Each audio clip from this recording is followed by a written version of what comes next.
नमस्कार, मैं शिखा शर्मा अपने चैनल बातों बातों में आप सभी का हार्दिक अभिनंदन करती हूँ और आप लोगों से मिले स्नेह और प्यार की सराहना करती हूँ। आज हम बातों बातों में जिक्र करेंगे you are the creator of your own destiny. जी हाँ, ये बात आपने कई बार सुनी होगी। आप कहेंगे कि मैं जानता हूँ कि हाँ, मैं अपनी किस्मत को खुद लिखने वाला हूँ, मेरी किस्मत में जो कुछ होता है उसका मैं ही विधाता हूँ।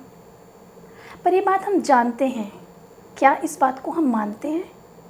देखिए, जानने और मानने में बहुत अंतर है। जानते हम इस बात को इसलिए है क्योंकि इसकी इन्फॉर्मेशन हमें है, ये नॉलेज हमने एक्वायर कर ली है। हमने बार बार ये कहते लोगों को सुना है कि अपनी किस्मत अपने हाथ, अपनी किस्मत अपने हाथ, हम जैसा चाहें अपनी किस्मत को बना सकते हैं, है ना? इसलिए इसको हम जानते हैं। पर क्या इसे हम मानते हैं? अगर मैं अपने नज़रिए से बताऊं तो मुझे मानने से इसका मतलब समझ में आता है कि क्या इस नॉलेज को हम अपने जीवन में अप्लाई करते हैं कि मैं खुद अपने भाग्य का विधाता हूँ। Yes, I am the creator of my own destiny. मेरे भाग्य में जो कुछ होता है उसका मैं ही जिम्मेदार हूँ, उसको लिखने वाला मैं ही हूँ। जानते हैं, पर क्या इसे हम मानते हैं? क्या एक्चुअल में हम अपनी डेस्टिनी के खुद क्रिएटर होते हैं? क्या इस रूल को, ये जो एक यूनिवर्सल सा रूल है जो हम बचपन से आज तक सुनते आए हैं, क्या इसको हम अपने जीवन में अप्लाई करते हैं? कितनी बार ऐसा हुआ कि आप सफल हुए और आपने कहा कि हाँ, ये मेरी सफलता मेरे कारण, मतलब मेरे खुद के कारण हुई, इसका क्रिएटर मैं ही हूँ। और जब असफलता हुई तभी क्या आपने इसकी जिम्मेदारी ली? तब भी क्या आपने कहा कि चाहे असफलता है इसका भी जिम्मेदार मैं हूँ? तब इस असफलता को हम सीधे सीधे किस्मत के दरवाजे धकेल देते हैं। हम कह देते हैं किस्मत ही ऐसी थी इसलिए ऐसा हुआ। जब हम अपने हाथ का कंट्रोल इस किस्मत के हाथ में दे देते हैं तब हम ये नहीं कह सकते कि हम अपने भाग्य के विधाता खुद हैं। क्योंकि जब हम किस्मत के अधीन हो जाएंगे, जब किस्मत को हम अपने ऊपर हावी होने देंगे तो हम अपने क्रिएटर रह ही नहीं जाएंगे। अगर अपने ज़िंदगी में होने वाली हर एक सफलता की जिम्मेदारी खुद लेनी है तो इसका क्रिएटर भी खुद होना पड़ेगा।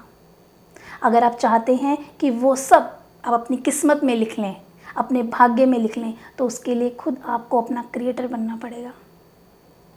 अब ये कैसे होगा? आप कहेंगे हमेशा तो एक जैसी परिस्थितियां नहीं रहती ना, परिस्थितियां बदलती रहती हैं, यही तो खेल है, क्रिएटर होने का यही तो मज़ा है। चाहे परिस्थितियां हमारे अगेंस्ट हों चाहे हमारे फेवर में, अगर हमको अपनी डेस्टिनी का क्रिएटर बनना है, अगर हमको अपनी किस्मत में वो कामयाबी चाहिए ही चाहिए जो हमने सोची हुई है, जो हमारी इच्छा है, जो हमारी चाहत है, तो हर तरह की परिस्थिति को हम तोड़ सकते हैं, हम मरोड़ सकते हैं। हम परिस्थिति के अधीन नहीं होंगे बल्कि परिस्थिति को अपना गुलाम बनाएंगे। परिस्थिति जो भी हो जाए वो हमारे हौसले नहीं तोड़ सकती। और जब हमने ऐसा ठान लिया, जिस क्षण हमने ये ठान लिया उसी क्षण हम अपनी डेस्टिनी के क्रिएटर हो जाते हैं। परिस्थिति विषम हो, अनुकूल हो, प्रतिकूल हो, हमारे अगेंस्ट हो, हमारे फेवर में हो, कोई फ़र्क नहीं पड़ता। बॉस, हमको तो अपनी डेस्टिनी खुद ही लिखनी है, हमको वही चाहिए और उसको हम पाके रहेंगे। इसके लिए हम भरकस काम करेंगे, हम परिस्थितियों की चुनौती के लिए हमेशा तैयार रहेंगे। हम उसके आगे झुकेंगे नहीं बल्कि परिस्थितियों को अपने पुरुषार्थ से, अपनी इच्छा शक्ति से उसे हम झुका देंगे। फिर हम कह सकते हैं कि yes, we are the creator of our own destiny. हम अपनी भाग्य के, अपनी किस्मत के खुद लिखने वाले हैं। ये सारा लेखा जोखा हमने अपने हाथ में ले लिया, पर ये करना ज़रा मुश्किल है, क्योंकि परिस्थितियाँ हमेशा एक जैसी नहीं रहती। ये लहर होती है ना, जैसे समुद्र में लहर, उसकी तरह उतार चढ़ाव से भरी रहती है। पर हमने क्या करना है, हमने इस तूफ़ान से लड़ के बाहर आना है। हमने अपनी नौका को, अपने डेस्टिनी जिसके ऊपर हमने जो चाहा है वो लिखना है, तो हमें पकड़ के कस के अपनी मजबूत जकड़ बनाए रखनी है। परिस्थितियों को विवश कर देना है कि वो हमारे आगे झुक जाए, पर हमें परिस्थितियों के आगे नतमस्तक नहीं होना, हमें चूर चूर नहीं होना।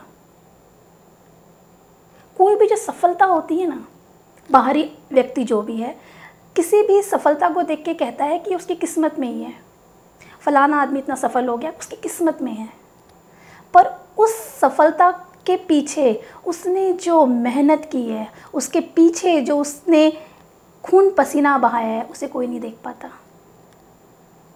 वो जो खून पसीना, वो जो मेहनत वो आदमी करता है, वही है क्रिएटर, वही अपनी डेस्टिनी को लिखता है। आप सभी ने थॉमस एडिसन का नाम सुना होगा। जी हाँ, थॉमस एडिसन ने बल्ब का आविष्कार किया। आप जानते हैं, एक बल्ब का आविष्कार करने में उन्होंने करीबन 10,000 बार असफलताएं पाई। 10,000 बार एक बहुत बड़ा फिगर है। बोलने में भी 10,000 बार कितना वक्त लगेगा, सोचिए। इन असफलताओं से वो बिल्कुल भी डिगे नहीं, वो बिल्कुल भी हिले नहीं।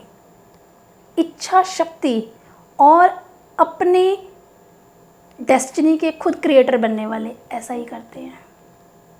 इन असफलताओं से उन्होंने कहा, जब उनसे किसी ने पूछा इतनी बार असफल हो गए हैं, क्या लगता है सफलता मिलेगी? उन्होंने कहा, जितनी बार मैं असफल होता हूँ, मैं अपनी सफलता के और नज़दीक पहुँच जाता हूँ। देखिए, ये नज़रिया होता है अपनी किस्मत को लिखने वालों का, अपने भाग्य को लिखने वालों का। वो परिस्थिति के आगे मजबूर नहीं हो जाते, बल्कि परिस्थितियों से वो और मजबूत हो जाते हैं।